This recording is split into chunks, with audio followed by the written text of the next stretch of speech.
Know that Medicare doesn't recognize consultation codes.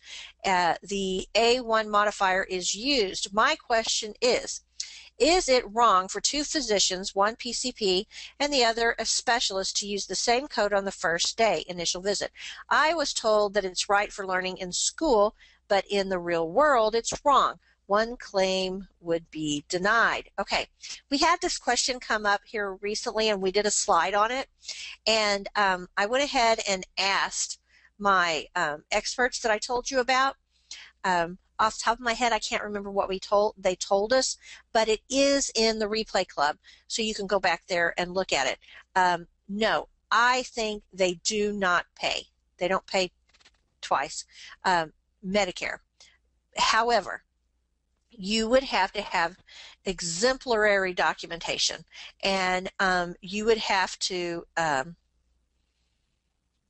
Man, I just don't think they do it.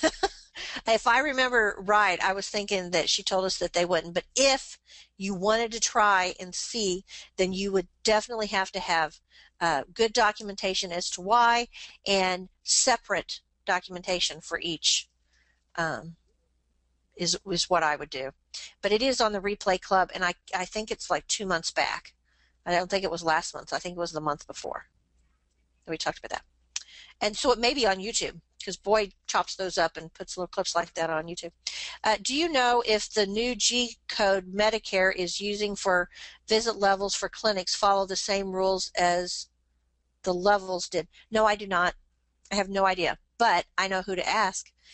So that would be a good question to put in the forum, and I'll send out my little waves to my ladies that seem to be incredibly knowledgeable in this, and we'll find out for you, but I do not know off the top of my head. I'm sorry.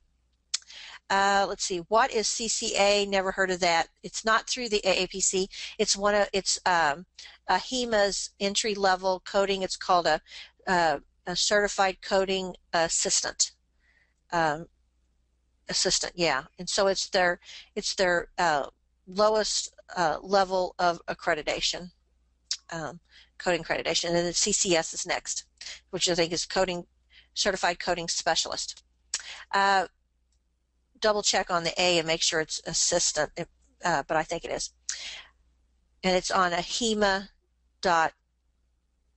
let's see, www.ahima.com, AHIMA. AHIMA doesn't have as many certifications as the AAPC does, because the AAPC does specialties as well as the more common ones. Get more CPC exam tips, coding certification training, and CEU credits. Go to www.codingcertification.org.